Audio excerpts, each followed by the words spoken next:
हिंगोली शहरातील रामकृष्ण हॉटेल येथे भारतीय जनता पक्षाची जिल्हा आढावा बैठक आणि कार्यकर्ता संमेलन उत्साहात पार पडलंय।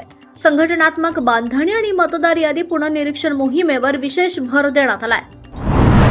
भाजपच्या संमेलनात राज्यसभा खासदार डॉक्टर रामराव वडकुते, आमदार तानाजीराव मुटकुळे यांच्यासह अनेक पदाधिकारी उपस्थित होते। यावेळी डॉक्टर श्यामाप्रसाद मुखर्जी यांच्या विचारांवर चालण्याचा संकल्प व्यक्त करण्यात आला।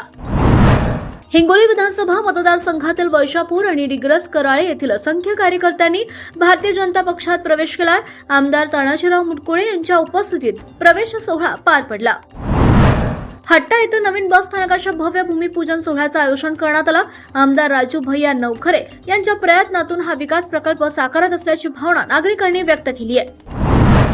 आमदार संतोष बांगर यांच्या संकल्पनेतून आणि वैयक्तिक खर्चातून उभारण्यात येणाऱ्या माऊली वृद्धाश्रमाचं भूमिपूजन त्यांच्या आई वडिलांच्या हस्ते करण्यात आलं। वृद्धांसाठी सर्व सुविधा मोफत उपलब्ध करून दिल्या जाणार आहेत।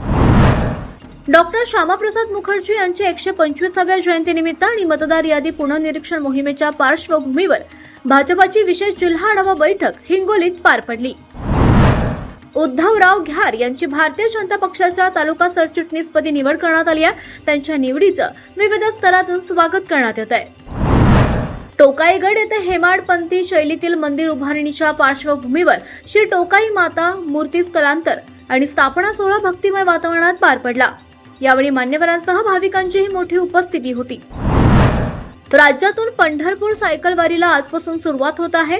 यावर्षी 4000हून अधिक सायकल स्वार सहभागी होणार आहेत। 12 जुलै रोजी रेल्वे मैदानावर सायकल रिंगण सोहळा रंगणार आहे। औंढा नागनाथ तालुक्यातील रुपूर येथे 24 वर्षीय तरुणानं गळफास घेऊन आत्महत्या केल्याची घटना उघडकीस आली आहे। पोलिसांनी घटनास्थळी पाहणी केली असून पुढील तपास सुरू आहे।